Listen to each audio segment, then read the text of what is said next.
अपने पापा की बातें सुनकर गौरी दंग रह गई। उसे यकीन नहीं हो रहा था कि ये सब उसके पापा कह रहे थे। तभी अरुण फिर से राजा से बोले, कुछ भी करो राजा, पर रति को ढूंढ कर निकालो। किसी भी हालत में वो शिव तक नहीं पहुंचनी चाहिए, क्योंकि अगर वो शिव तक पहुंच गई तो तुम लोग नहीं बचोगे। इस वक्त शिव मेरी मुट्ठी में है और अपने डूबते बिजनेस को बचाने के लिए वो मेरे इशारे पर बंदर की तरह नाचने को तैयार है। वो ये बात जानता है कि उसे और उसके परिवार को बर्बाद होने से इस वक्त सिर्फ मैं बचा सकता हूँ। वो 15 दिन के अंदर गौरी से शादी करने को भी मान गया है, पर वो ये बात भी जानता है कि उसकी पत्नी जिंदा है। अगर रति उसके सामने आ गई तो वो एक बार फिर मेरी बेटी को ठुकरा देगा। इसलिए रति का मरे रहना मेरे लिए बहुत जरूरी है। आप फिक्र मत करिए बॉस, मेरे आदमी उससे तलाश रहे हैं, वो बहुत जल्द मिल जाएगी। और अब की बार मिली तो जिंदा नहीं बच पाएगी। दूसरी ओर से राजा बोला, ठीक है, उसके मिलते ही मुझे खबर कर देना, फिलहाल मैं फोन रखता हूँ। शिव से कुछ बात करनी है मुझे। इतना कहकर अरुण ने रिसीवर नीचे रख दिया। राजा से बात करके वो जैसे ही अपने कमरे से बाहर आए तो उनकी नजर गौरी पर पड़ी। उसे वहां देखकर अरुण के जैसे होश ही उड़ गए। गौरी भी उन्हें हैरानी से देख रही थी। उसका चेहरा देखकर अरुण मन ही मन बोले, थे भगवान, कहीं गौरी ने मेरी और राजा की बातें तो नहीं सुन ली। उन्होंने मुस्कुराते हुए गौरी के सिर पर हाथ रखा और बोले, गौरी बेटा तुम यहाँ क्या कर रही हो, कोई काम था तुम्हें? गौरी ने मुस्कुराने की कोशिश करते हुए जवाब दिया, जी पापा, चाय नाश्ता तैयार है, मैं आपको बुलाने आई थी। अरुण मुस्कुरा दिए। उन्होंने पीछे से अपना हाथ बढ़ाकर गौरी की बाह पर रखा और आगे बढ़ते हुए बोले, आओ। गौरी कुछ नहीं बोली, बस चुपचाप उनके साथ चल दी। पर उसके कानों में वही सब गूंज रहा था जो अभी अभी उसने सुना था। उसने चलते हुए अपने पापा की ओर देखा और फिर मन ही मन बोली, नहीं गौरी, ये सच नहीं हो सकता। जरूर तूने कुछ गलत सुन लिया है। ये तेरे पापा है और तेरे पापा एक बहुत अच्छे इंसान है।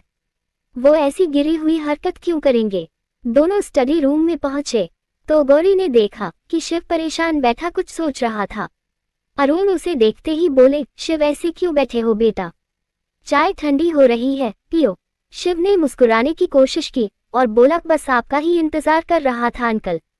गौरी आकर शिव की बगल में बैठी और उसने चाय की प्याली उसकी ओर बढ़ा दी। शिव प्याली लेकर मन ही मन बोला, रति अगर जिंदा है तो उसने गौरी से कांटेक्ट जरूर किया होगा। गौरी ने अरुण की ओर भी चाय की प्याली बढ़ाई।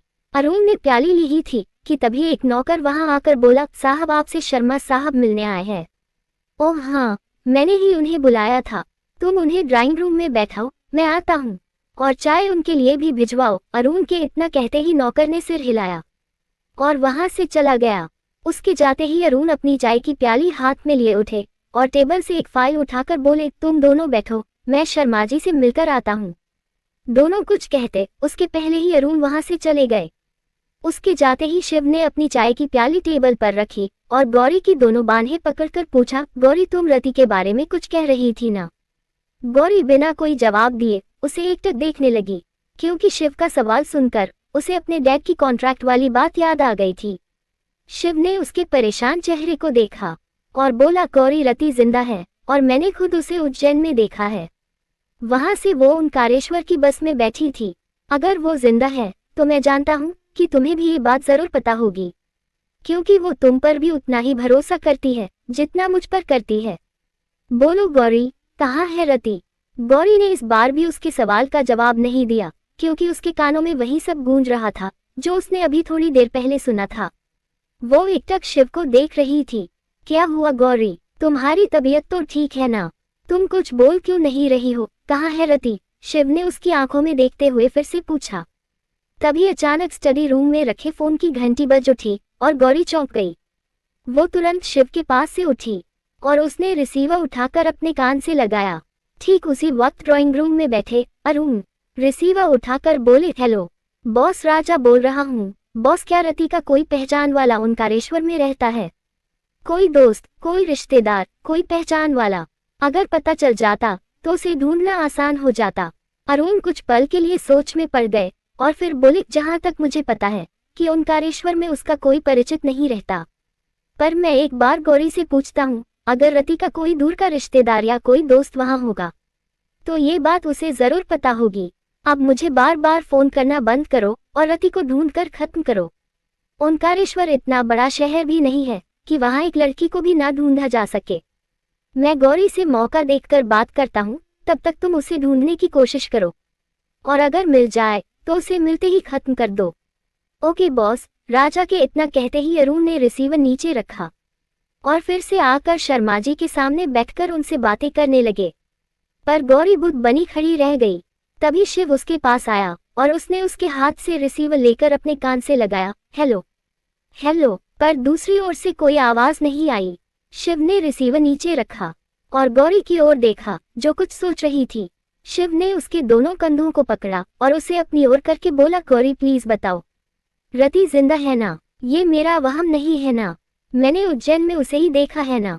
जिंदा है ना वो? नहीं। तभी गौरी बोली। शिव ने उसके कंधे छोड़ दिए और उसे एकटक देखने लगा। गौरी ने खुद को संभाला और हिम्मत करके बोली, रति मर चुकी है शिव, वो अब इस दुनिया में नहीं है। तुमने जरूर किसी और को गलती से रति समझ लिया है। उसकी बातें सुनकर शिव ने गुस्से में उसकी दोनों बाहें पकड़ी और बोला, झूठ बोल रही हो तुम, क्योंकि मुझसे रति को पहचानने में कोई गलती नहीं हो सकती है गौरी। वो रति ही थी और उसके आसपास होने का एहसास मैंने हर पल महसूस किया है और मैं अच्छे से जानता हूँ कि तुम ये बात जानती हो कि रति ओंकारेश्वर में कहाँ और किसके साथ है। प्लीज बताओ गौरी कि वो ठीक है या नहीं। शिव का ये सवाल सुनकर गौरी को याद आया कि रति माँ बनने वाली है। उसकी आंखें बड़ी बड़ी हो गई। वो शिव को उसके बारे में बताने ही जा रही थी कि तभी उसकी नजर अरुण पर पड़ी जो उनकी ओर ही चले आ रहे थे।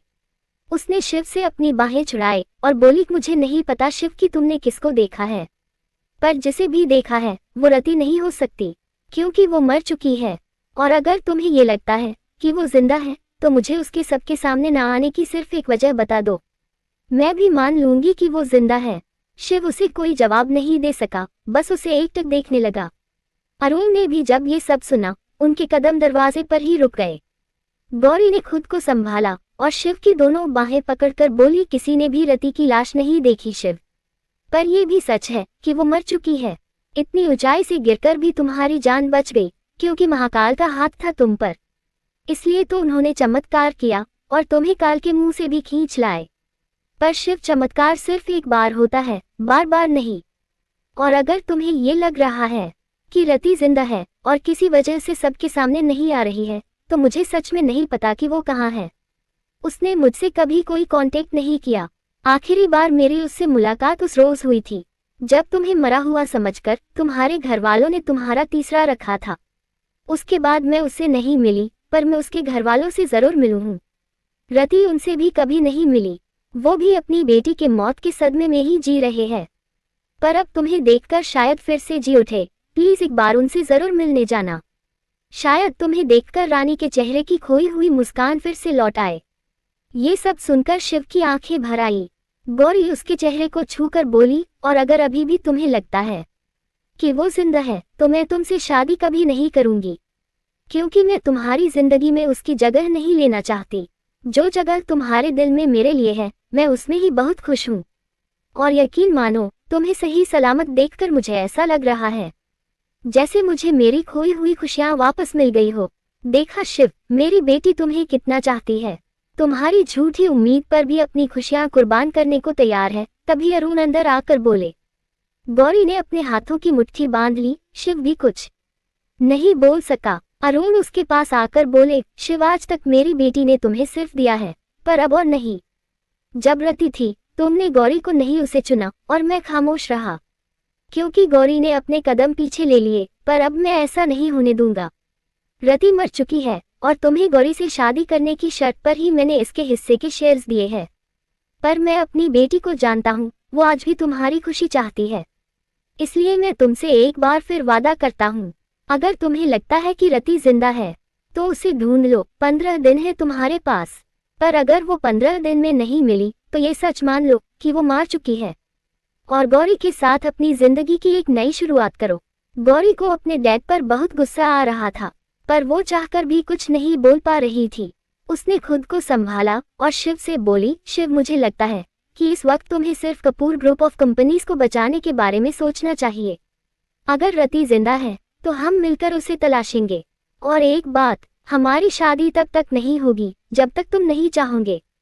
मैं सारी जिंदगी तुम्हारा इंतजार करने को तैयार हूँ। शिव एकटक गौरी की ओर देखने लगा। गौरी उसकी ओर देखकर मन ही मन बोली, तुम दोनों की मोहब्बत इतनी सच्ची और पाक है शिव, कि महादेव ने तुम्हें बिछड़ने नहीं दिया।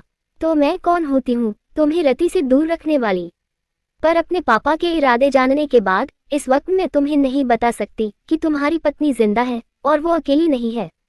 उसके पास तुम्हारी अमानत भी है, पर इस वक्त तुम्हारा अपनी माँ और अपनी कंपनी को बचाना ज्यादा जरूरी है। एक बार तुम एमडी की कुर्सी पर बैठ जाओ, फिर मैं तुम्हें तुम्हारी रति से मिलवा दूंगी।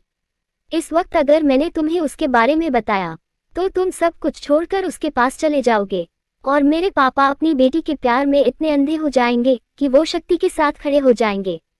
इसलिए मुझे इस वक्त चुप रहना होगा। दूसरी ओर शक्ति ने आकर शिव के कैबिन का दरवाजा खोला और मुस्कुराते हुए उस कैबिन को देखने लगा। वो आहिस्ता आहिस्ता अपना लाइटर घुमाते हुए उसकी कुर्सी की ओर बढ़ने लगा। उसने कुर्सी को पकड़ा और उसे पूरी ताकत से गोल घुमा दिया और फिर हंसने लगा। पर फिर अचानक उसने अपना एक पैर कुर्सी पर रखकर उसे रोक दिया और अपने कोट के बटन खोलकर कुर्सी पर बैठ गया। उसे उस कुर्सी पर बैठकर ऐसा लग रहा था जैसे उसे उसकी जिंदगी की सबसे बड़ी खुशी मिल गई हो। पर फिर उसकी नजर सामने की दीवार पर लगी, शिव की बड़ी सी तस्वीर पर पड़ी। उसे देखते ही शक्ति ने गुस्से में अपने हाथों की मुट्ठी बांध ली और अपने दोनों पैर सामने रखी टेबल पर रखकर अपने दोनों जूतों के बीच से शिव की तस्वीर को देखने लगा। तभी नेहा वहां आ गई। शक्ति को शिव की कुर्सी पर बैठा देख उसके चेहरे पर मुस्कुराहट आ गई। शक्ति ने भी उसकी ओर देखा और बोला, तुम्हारा ही इंतजार कर रहा था मैं स्वीटहार्ट, तुम्हारे लिए एक गुड न्यूज है।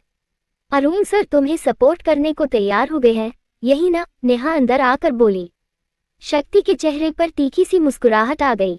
नेहा उसके सामने वाली चेयर पर बैठी और बोली, तुम्हें इस कुर्सी पर बैठा देख मैं ये समझ गई थी शक्ति कि अरुण सर मान गए हैं, पर मुझे ये समझ नहीं आ रहा कि वो अपनी इकलौती बेटी का हिस्सा तुम्हें देने के लिए आखिर मान कैसे गए।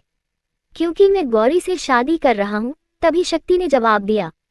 उसका जवाब सुनकर नेहा के चेहरे के जैसे रंग ही उड़ गए और वो हैरानी से शक्ति को देखने लगी। शक्ति के चेहरे पर जहरीली सी मुस्कान आ गई। उसने अपनी चेयर को दोनों हाथों से पकड़ा और उसे देखते हुए बोला, इस कुर्सी पर बैठने के लिए मैं कुछ भी कर सकता हूँ नेहा, गौरी से शादी भी। तुम मुझे चीट कर रहे हो शक्ति? तभी नेहा ने पूछा और उठकर खड़ी हुई। उसने अपने दोनों हाथ शक्ति के सामने टेबल पर रखे और बोली, मुझे धोखा देने के बारे में सोचना भी मत शक्ति, वरना तुम्हारे सारे काले चिट्ठे दुनिया के सामने खोलकर रख दूंगी, बर्बाद कर दूंगी तुम्हें। मुझे धमकी दे रही हो? शक्ति ने उसे घूरते हुए पूछा। नेहा के चेहरे पर तीखी सी मुस्कुराहट आ गई। नहीं, मैं तुम्हें धमकी नहीं दे रही हूँ शक्ति, सिर्फ ये बता रही हूँ कि मैं न ही रति हूँ और न ही रीना हूँ और गौरी तो बिल्कुल नहीं हूँ। इसलिए मुझे धोखा देने का ख्याल अपने दिल और दिमाग से निकाल दो। तुम सोच भी नहीं सकते हो, ऐसे ऐसे सबूत मैं तुम्हारे खिलाफ बोर्ड के सामने रख दूंगी। उसके बाद इस कुर्सी पर तो क्या, तुम किसी कुर्सी पर बैठने लायक नहीं रहोगे, सीधे जेल की सलाखों के पीछे नजर आओगे। शक्ति उसे गुस्से में घूरने लगा। लेखिका कविता वर्मा। अगर आपको मेरी लिखी कहानियां पसंद आ रही है और आप इस कहानी को आगे भी पढ़ना और सुनना चाहते हैं तो मेरे चैनल को लाइक करें, शेयर करें और आज ही सब्सक्राइब भी करें।